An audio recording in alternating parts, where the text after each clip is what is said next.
Next after that was when my enlistment was completed. I had, time that I was ready to go back and finish up my college education. So I finished up a 4-year degree at University of Nebraska. I actually went to school to go into teaching.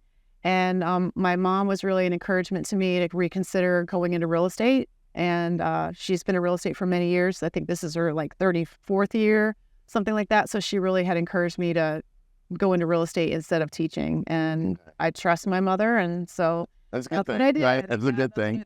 And apparently she was right. Things turns out. I will tell you, a lot of us, I think as we come into adulthood, we realize our parents are oftentimes a lot more correct in their recommendations than we think. And yeah, she was right. And I'm really grateful for her encouragement. Okay. So how long have you been licensed now? So I can't even honestly remember how far it goes back because I've held licenses in 3 different states. I have my license currently in Nebraska, in Florida. I've also had my license in Colorado. So I want to say probably 99 or 2000 was when I first got my license. Okay. And I became a broker back in 2008 and opened up my own brokerage at that time. Okay. So had a brokerage in 2008, right? Just before, just after, kind of right in the middle of all the turmoil.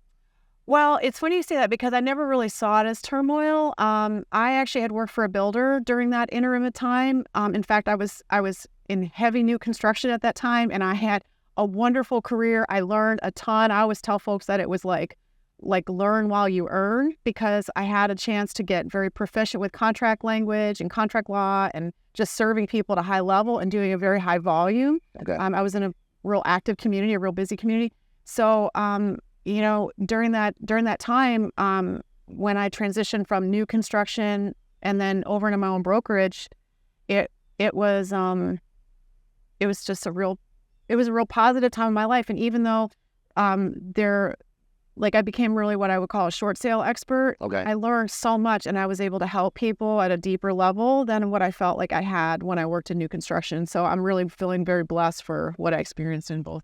So the volume sounds like at the new construction and the proficiency kind of prepared you for the turmoil. Being able to serve, and be on it. Yeah, I just learned a ton, and I'm so grateful for that time that I had the experience in new construction, because I just became just very comfortable and handling contracts on a regular basis. And I was helping probably 50 to 60 families a year at that time, and just really prepared me for going off on my own and having a little bit more flexibility over my schedule than maybe what I had in the new construction realm. But I never really saw it as turmoil. I never.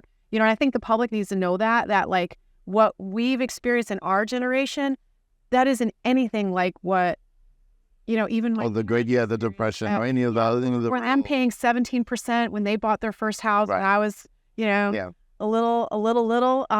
So I just saw it as another opportunity to serve, and I learned so much through that. So, and I helped a lot of families get through a short sale situation or,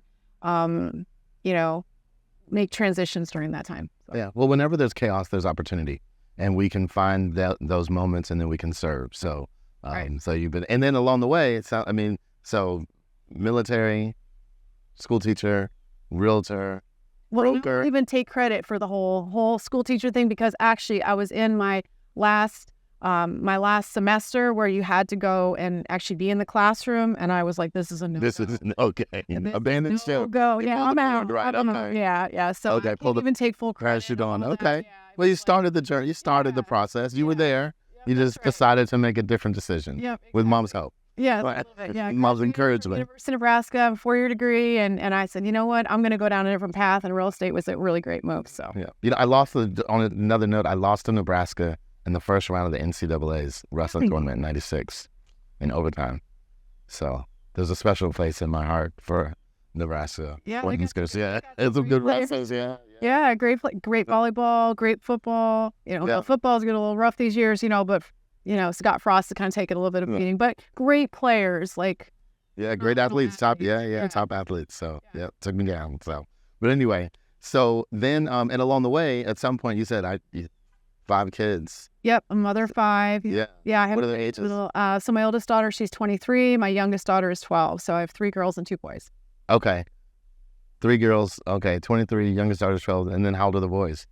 So my the older of my two boys, he'll be 19 in a couple days, and then my middle son is 15. Okay. So how did you manage? I mean, how do you make that happen? With five, it's not like, you hear most people, oh yeah, I have a kid. Well, sometimes I have a couple of kids, but five. I love this question because number one, like, I thank God every day for the blessing of having my children. I am so grateful for them. And I think whether I would have had one or I have five, like, you just manage it the same. It's the same. Like, you give them whatever you have and you try to make them into the best, most productive, contributing, loving human being you possibly can. So it doesn't matter to me whether I had one or if I had been blessed with five. Like, you give your kids all you got. You the people around you, you pour you get into them. So yeah, I never really think of it as like, oh, how do you manage? Because you just do. Like, I wanted a big family and I was blessed with a big family.